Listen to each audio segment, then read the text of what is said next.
अभी वजीर आजम साहब आपके पार्टी के रहनुमाओं को साथ लेकर बैठे हुए लाहौर में इसी मसले जी पर। मैं बोलता हूँ, मैं उसका बेहतर नहीं है कि अगर उनको लेके बैठने की बजाय आप सीसीआई बुला लें? मैं अगर एक चीज़ को रेक्टिफाई कर लूँ, इधर यहाँ SIFC के ऊपर एक इल्ज़ाम लगाए गए कि उन्होंने वहाँ जर्नलों को ज़मीनें दी। I want to be very clear, जो भी ज़मीनें थी, जो भी दी गई हैं, उसको प्रॉपर एक प्रोसीजर के थ्रू दी गई हैं, और उसमें मैं I personally know multiple people from different parts of the Pakistan, different part of the country who are involved in agriculture, और उन लोगों को बुला के करके और इसको दी गई हैं जो एग्रीकल्चर के काम से मुंसलिक हैं। जी SIFC ने मेक श्योर किया कि वो एक इदारा है, और उन्होंने मेक श्योर किया कि ट्रांसपेरेंट तरीके के साथ दी जाएं और इसकी मैक्सिमम यूटिलिटी जो है वो की जाए। इसमें ट्रांसपेरेंसी को अश्योर किया गया।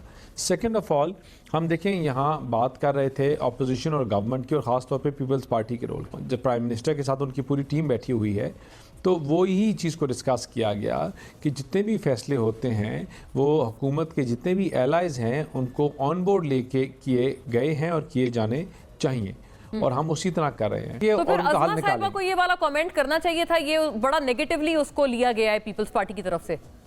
देखिए, मैंने उनका I can not comment on it, लेकिन मैं जहाँ तक फेडरेशन की बात कर रहा हूँ वो बड़ी क्लियर है और वाज़ेह है।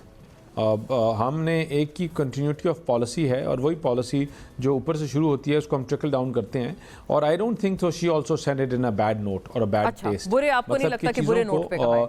हल करने की तरफ लेके जाना है, हल करने की तरफ लेके जाना है। अगर हम कोई क्रिटिसिज्म करते हैं तो कंस्ट्रक्टिव क्रिटिसिज्म होती है, तामीरी क्रिटिसिज्म को दिल पे ना लें कादर साहब। और अगर कोई ऐसी तनकीद है कि हम बैठकर उनको एड्रेस करेंगे, हमारे ऊपर ये 1000 तनकीद होती हैं, and we sit together and we resolve them, and this is how political parties work, कि हमारा सोच और हमारा तरीक़ाकार सियासत का दोनों जमातों का बड़ा अलग है, लेकिन हमारा जो कंसेंसस है वो है पाकिस्तान को आगे लेके जाना। उसी चीज़ को फोकस करके कादर साहब तो यानी उन्होंने बड़े पॉजिटिव लाइट में बात की। कभी भी तनकीद बराए तनकीद नहीं है।